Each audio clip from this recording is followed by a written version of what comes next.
मुगल सम्राट हुमायूं अपनी वीरता और वीरता के लिए जाने जाते थे। एक साल जैसे ही रक्षाबंधन का त्योहार नजदीक आया, हुमायूं को चित्तौड़ की रानी कर्णवती से राखी मिली। राखी कोई साधारण नहीं थी, ये उसके राज्य पर आसन हमले से सुरक्षा के लिए उसकी याचिका का प्रतीक थी। रानी कर्णावती के उस पर विश्वास से बहुत प्रभावित होकर हुमायूं तुरंत उसकी मदद करने के लिए निकल पड़ा। रक्षा के लिए रानी कर्णावती की याचिका पर हुमायूं की प्रतिक्रिया का ऐतिहासिक महत्व। रानी कर्णावती के संरक्षण के अनुरोध पर हुमायूं की प्रतिक्रिया का बहुत ऐतिहासिक महत्व है। यह एक शासक के रूप में उनके कर्तव्य और सम्मान की भावना के साथ साथ वीरता के सिद्धांतों को बनाए रखने के लिए उनकी प्रतिबद्धता को दर्शाता है। तुरंत उसकी मदद करने के लिए निकलकर हुमायूं ने न केवल अपने राज्य की बल्कि दूसरों के राज्यों की भी रक्षा करने के लिए बहुत हद तक जाने की अपनी इच्छा का प्रदर्शन किया। शासकों के बीच सहानुभूति और एकजुटता का ये कार्य उस अवधि के दौरान मौजूद गठबंधनों और संबंधों के जटिल जाल को भी उजागर करता है। इसके अलावा रानी कर्णावती की याचिका पर हुमायूं की प्रतिक्रिया शासकों के बीच करुणा और एकता के महत्व को रेखांकित करती है। उनकी तत्काल कार्रवाई राज्यों के परस्पर जुड़ाव और आपसी समर्थन की आवश्यकता के बारे में उनकी समझ को दर्शाती है। ये घटना एक न्यायपूर्ण और सम्मानित नेता के रूप में हुमायूं की प्रतिष्ठा को और मजबूत करती है, जो अधिक से अधिक अच्छे के लिए व्यक्तिगत लाभ को अलग रखने के लिए तैयार है। यह एक अनुस्मारक के रूप में कार्य करता है कि सच्चे नेतृत्व में न केवल अपने हितों की रक्षा करना शामिल है, बल्कि न्याय के लिए खड़े होना और जरूरतमंद लोगों की सहायता करना भी शामिल है। हालांकि रानी कर्णावती की याचिका करुणा और एकता की आवश्यकता को उजागर कर सकती है, लेकिन यह आवश्यक रूप से गारंटी नहीं देता है कि हुमायूं की तत्काल कार्रवाई पूरी तरह से इन कारकों से प्रेरित थी, क्योंकि इसमें अन्य उद्देश्य भी शामिल हो सकते थे।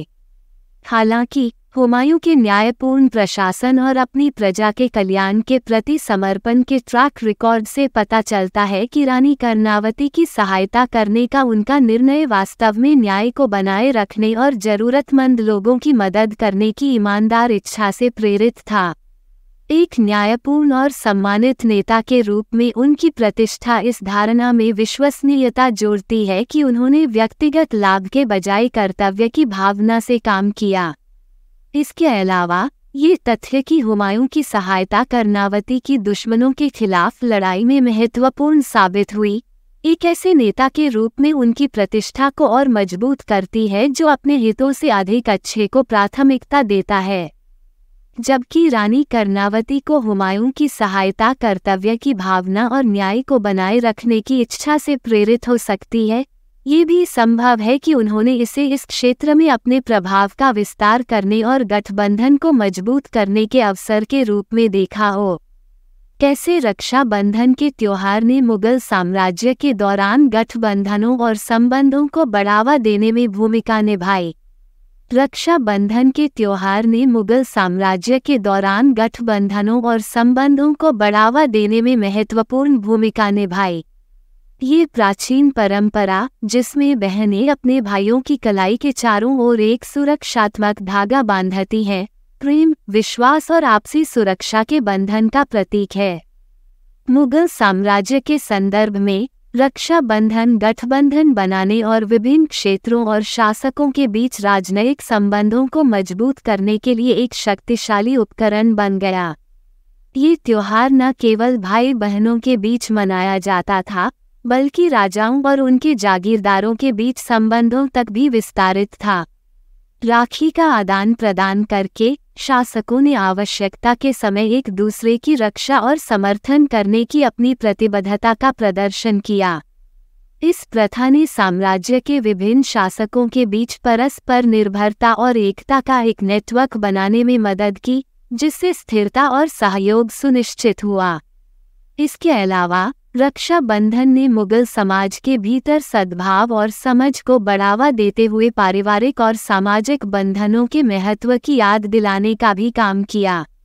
एक प्रतिवाद ये हो सकता है कि रक्षाबंधन ने शासकों के बीच एकता की भावना पैदा की होगी, लेकिन यह आवश्यक रूप से स्थिरता और सहयोग की गारंटी नहीं देता था, क्योंकि मुगल साम्राज्य के भीतर अभी भी संघर्ष और शक्ति संघर्ष के उदाहरण थे।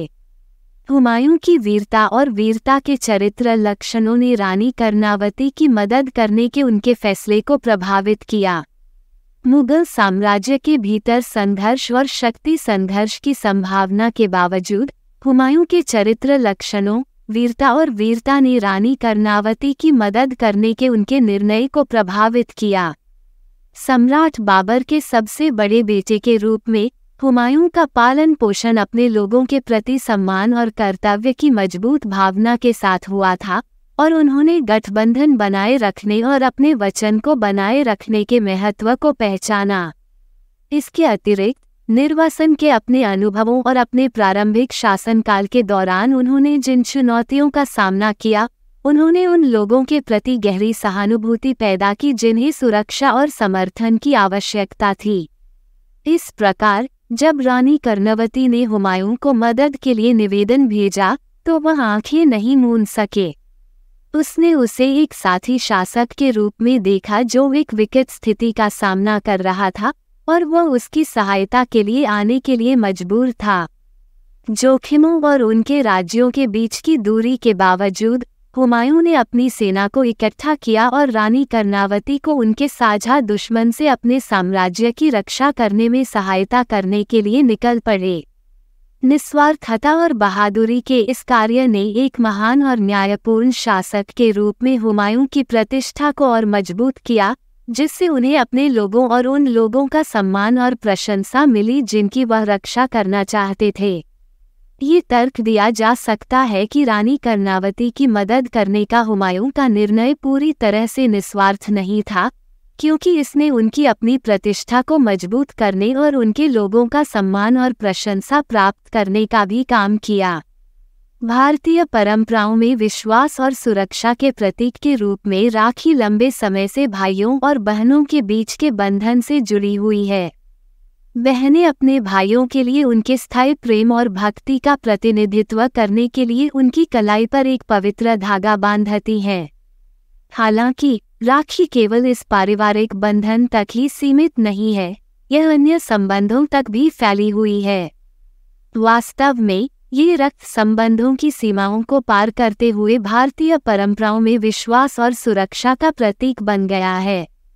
ये सुंदर परंपरा पीढ़ियों से चली आ रही है, जो अपने साथ प्रेम, देखभाल और एकजुटता के मूल्यों को ले जाती है। राखी न केवल भाई बहनों के बीच बल्कि चचेरे भाइयों, दोस्तों और यहाँ तक कि पड़ोसियों के बीच भी मनाई जाती है। यह एक ऐसा दिन है जब लोग अपने बंधन को मजबूत करने और एक दूसरे के लिए अपना आभार व्यक्त करने के लिए एक साथ आते हैं। ये परंपरा समय के साथ विकसित हुई है। आधुनिक राखियां अब विभिन्न डिजाइनों और सामग्रियों में उपलब्ध हैं, लेकिन सार वही रहता है, वह धागा जो प्रेम और सुरक्षा के शाश्वत बंधन का प्रतीक है। रिश्ते चाहे जो भी हों, राखी बांधना हमारे जीवन में हमारे संबंधों को पोषित करने और संजोने के महत्व की याद दिलाता है। कुछ लोग तर्क दे सकते हैं कि रक्षाबंधन की परंपरा लिंग भूमिकाओं को मजबूत करती है और सभी संबंधों में आपसी देखभाल और समर्थन के महत्व को नजरअंदाज करते हुए पूरी तरह से पुरुषों पर सुरक्षा की जिम्मेदारी डालती है। रक्षाबंधन बहनों और भाइयों के बीच महत्वपूर्ण बंधन का जश्न मनाता है, जिसमें इस बात पर प्रकाश डाला जाता है कि कैसे बहनें अपने भाइयों के लिए मजबूत रक्षक और प्रदाता हो सकती हैं। ये वास्तव में अच्छा है कि यह शो कैसे भाई बहन की गतिशीलता पर एक नया दृष्टिकोण प्रस्तुत करता है, जो मर्दानगी के पारंपरिक विचारों को चुनौती देता है। इस अद्भुत उत्सव के दौरान बहनें प्यार से अपने भाइयों की कलाई में राखी नामक एक पवित्र धागा बांधती हैं। यह उनके गहरे बंधन और उनके साझा प्यार और सुरक्षा का एक सुंदर प्रतीक है। ये कार्य न केवल भाई बहनों के बीच मजबूत बंधन का प्रतीक है, बल्कि भाइयों की अपनी बहनों के प्रति महत्वपूर्ण जिम्मेदारी की कोमल अनुस्मारक के रूप में भी कार्य करता है। ये देखना बहुत अच्छा है कि यह कैसे भाइयों को अपनी बहनों का समर्थन और सम्मान करने, समानता और आपसी समझ की भावना को बढ़ावा देने के लिए प्रोत्साहित करता है। रक्षाबंधन के दौरान हम मजबूत बंधन और चुनौतीपूर्ण सामाजिक मानदंडों के निर्माण के महत्व का जश्न मनाते हैं, जो एक अधिक समावेशी और सामंजस्यपूर्ण समाज बनाने में मदद करता है। राखी बांधकर बहनें भी अपने भाइयों के निरंतर समर्थन और उनके जीवन में उपस्थिति के लिए अपनी सराहना दिखाती हैं। यह उत्सव हमें याद दिलाता है कि भाइयों को अपनी बहनों के लिए भावनात्मक और शारीरिक रूप से समर्थन और शक्ति प्रदान करना चाहिए। यह एक ऐसी प्यारी परंपरा है जो परिवारों के भीतर प्रेम, सुरक्षा और एकता के मूल्यों को मजबूत करने में मदद करती है। रक्षाबंधन एक अद्भुत त्योहार है जो भाई बहनों को करीब लाता है और हमें लिंग की परवाह किए बिना एक दूसरे का सम्मान करने और समर्थन करने के महत्व के बारे में याद दिलाता है। यह एक सुंदर उत्सव है जो भाइयों और बहनों के बीच बंधन को मजबूत करता है। विचार करने के लिए एक संभावित प्रतिवाद यह है कि रक्षाबंधन अनजाने में पारंपरिक लिंग भूमिकाओं और अपेक्षाओं को मजबूत कर सकता है। कुछ लोग तर्क दे सकते हैं कि त्योहार का तात्पर्य है कि बहनों को अपने भाइयों से सुरक्षा की आवश्यकता होती है, संभावित रूप से इस धारणा को कायम रखते हुए कि महिलाएं भावनात्मक और शारीरिक समर्थन के लिए पुरुषों पर निर्भर हैं। धन्यवाद। आप देख रहे थे गॉड ब्लेस टीवी हिंदी। हमारे साथ जुड़ने के लिए सब्सक्राइब अवश्य करें।